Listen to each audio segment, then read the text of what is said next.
Hola clase, vamos a empezar con el desarrollo del tema 7, la Primera Guerra Mundial, y vamos a comenzar con lo que son las causas de la guerra, que es el primer punto que podéis ver. En una segunda clase tocaremos el desarrollo y, por último, en la tercera clase daremos los tratados de paz, las consecuencias de la guerra y la creación de la sociedad de naciones y los problemas que se generarán en la posguerra. ¿De acuerdo? Eh, ya habíamos visto, en este caso hemos visto a través de un trabajo los antecedentes de esta situación que se da en Europa, en el mundo en general y en Europa más concretamente. Y bueno, vamos a ver todo eso que va a enfocarse para acabar desarrollando la Gran Guerra que se llamó entonces. Lo primero son las reivindicaciones territoriales francesas. Desde la guerra franco-prusiana de 1870, que gana Alemania, el segundo imperio francés desaparece y Napoleón. Pero no hablamos, obviamente no hablamos de Napoleón Bonaparte, sino de Napoleón III Bonaparte, el presidente de la República Francesa, que se va a dar un autogolpe y va a crear el segundo imperio francés. Y lo que va a crear obviamente son tensiones que se van a mantener por esos territorios que Francia considera ocupados y que Alemania considera que son suyos. Además, el imperio austrohúngaro y el ruso van a luchar en la zona de los Balcanes. ¿De acuerdo? ¿Por qué? Pues porque los Balcanes, que es una zona de expansión de pueblos eslavos, encabezados en una lucha interna entre búlgaros y serbios, pero con apoyo ruso, van a ser una zona de expansión y de control del imperio austrohúngaro y obviamente en el roce de estos dos grandes imperios, además del imperio turco que hace frontera con todos ellos precisamente en esa misma zona, también va a ser una zona de conflicto. A todo esto además hay que hablar de que Alemania, ¿de acuerdo?, consigue superar comercialmente al Reino Unido, ¿de acuerdo?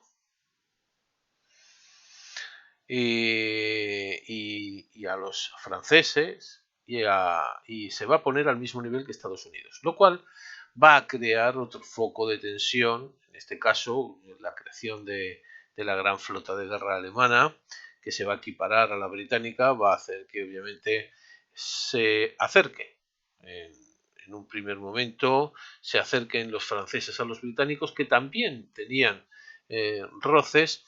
Lo habíamos visto por el caso de Fachoda en su el intento de Francia de llegar al este africano y bueno, fueron parados en Fashoda por los británicos en el Sudán y bueno, se llegó a un entendimiento, aunque hubo obviamente un escarceo bélico, pero se llegó a un entendimiento diplomático y Francia abandonó las posiciones, lo cual no gustó tampoco.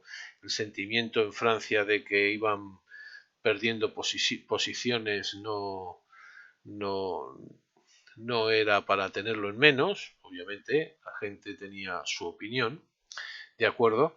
Y todo esto suponía un estado prebélico en Europa, ¿de acuerdo? ¿Cómo era la política alemana en aquel momento? La Weltpolitik, una política expansionista y militarista, mientras que Bismarck había intentado, compaginar la diplomacia con la mano dura, con la amenaza de una guerra, creando un gran ejército, pero le iba sirviendo para ir expandiendo la política que él quería, para ir teniendo una presencia mayor en el panorama internacional, que era lo que iba buscando, y obviamente en el momento que el Kaiser Guillermo II aparta a Otto von Bismarck del poder y encauza, digamos, su política belicista de primera mano, en ese momento Francia y el Reino Unido van a firmar la Entente Cordial. ¿De acuerdo? Después aparecerán los rusos, que se unirán también. Y se van a enfrentar a la Triple Entente, ¿de acuerdo? que es Francia, Reino Unido y Rusia, lo que es la Triple Alianza, alemanes, austrohúngaros e italianos en un primer momento. ¿De acuerdo? Van a formar la Triple Alianza.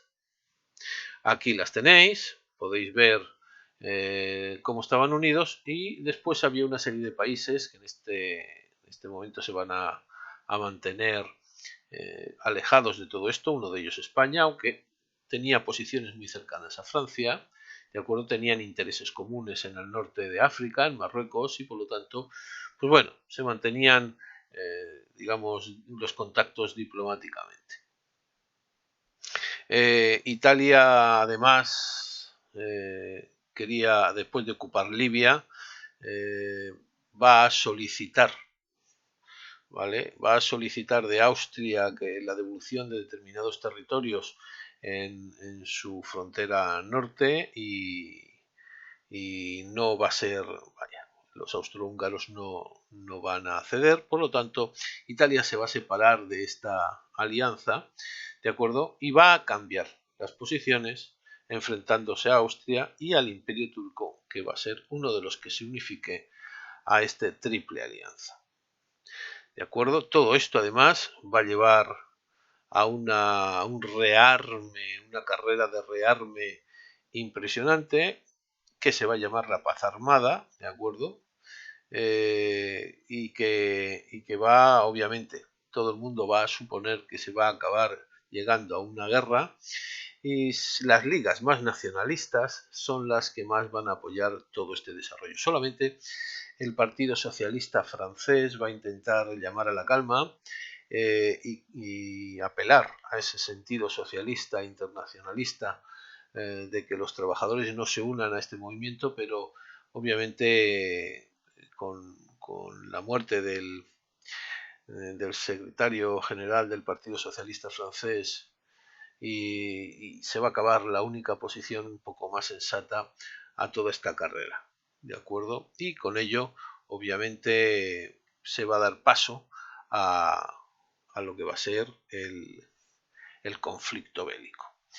¿Qué es lo que nos vamos a encontrar previo a todo esto? Por un lado, las tensiones coloniales por Marruecos, que en el fondo es por territorios africanos. Por un lado, el Kaiser se negaba al reparto de Marruecos en un modelo que nunca habíamos tenido en España, que es el protectorado, que es un modelo básicamente inglés que vamos a copiar, y se negaba a que Francia tuviera una posición con España, ya que favorecía las posiciones francesas, y pues bueno, desembarcó en Tánger, apoyó al sultán marroquí, y para evitar la guerra se creó la conferencia de Algeciras, donde se va a acordar la independencia marroquí, pero bajo un protectorado franco-español, el protectorado español al norte y el protectorado francés al sur de lo que es el actual Marruecos. El sultán eh, se va a ver asediado en este reparto por las posiciones más rebeldes. El ejército francés lo va a apoyar. Guillermo II va a forzar sus posiciones, y se va a llevar a un acuerdo en el cual Alemania recibe el Camerún, a cambio de que Marruecos, obviamente, Francia y España pues, se lo repartan. Francia, viendo estas posiciones de fuerza de los alemanes, va a reforzar la entente con el Reino Unido. Ya tenemos un primer foco fuera de Europa. El segundo foco, que es en la zona de los Balcanes, podemos ver a serbios, búlgaros, griegos y romanos que se independizan del Imperio Turco, que está francamente debilitado. ¿Qué va a intentar entonces Austria-Hungría y Rusia? Repartir esos territorios, ¿de acuerdo? Y dentro de esos territorios, Serbia pretendía crear una liga de pueblos eslavos del sur, ¿vale? Próxima a Rusia. Lo que va a ser después, lo que conozcamos como Yugoslavia, hoy en día, obviamente, dividido en varios estados. Austria-Hungría se va a anexionar Bosnia-Herzegovina, Serbia protesta por ello, pero nadie se va a interesar. No es un territorio que esté dentro del área de intereses franco-británicos, por lo tanto se les deja, se les olvida, con lo cual, pues bueno, Austria-Hungría se posiciona, aunque va a ser posteriormente la causa, el detonante de la guerra. Se va a crear la Liga Balcánica, ¿vale? Serbia, Bulgaria, Montenegro y Grecia, con apoyo ruso, para lograr la liberación de Albania del Imperio Turco y la cesión del resto de territorios. En ese momento, la Gran Bulgaria se va a enfrentar a Serbia por encabezar, por decirlo de alguna manera, esta confederación de pueblos eslavos del sur, que va a finalizar con la victoria serbia, que va a ampliar sus territorios, y Rusia, que va a afianzar su influencia en la zona. ¿Quién es el que pierde de todo esto? Obviamente el Imperio Turco, que viene flojeando mucho, ¿de acuerdo? Que es el que va a perder parte de toda esa influencia que tenía dentro de este territorio europeo. De acuerdo, los Balcanes, la cuestión de Oriente, va a provocar todo ese debilitamiento, esta extensión, ¿vale? Va a acabar cediendo todos esos territorios. Hoy en día, como saben, solo posee una zona aquí, en Constantinopla, concretamente, ¿vale? Que es en la parte europea de lo que es la gran ciudad de Estambul. El detonante, como podemos ver, los territorios, ¿vale?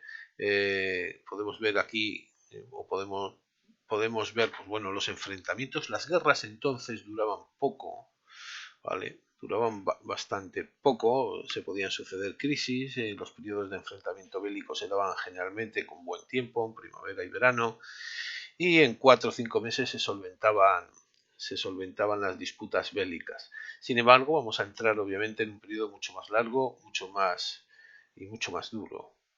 ¿Cómo fue el detonante de la guerra?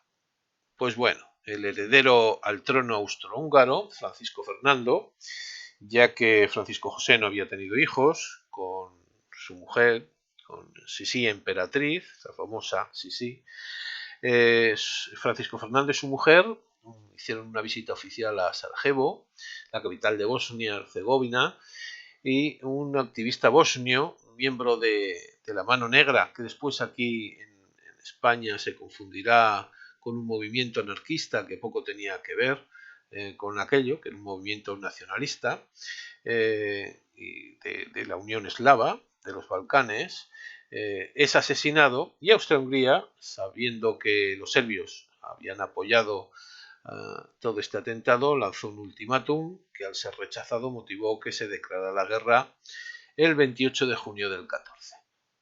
Rusia apoya a Serbia, acercando las tropas a la frontera con Austria. Alemania y Francia apoyaron a sus respectivos aliados.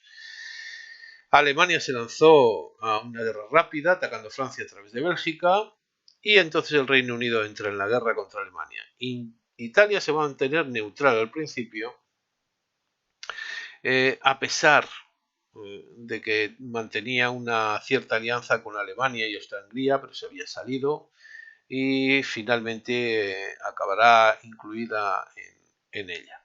Y aquí dejamos el tema para verlo en una segunda parte.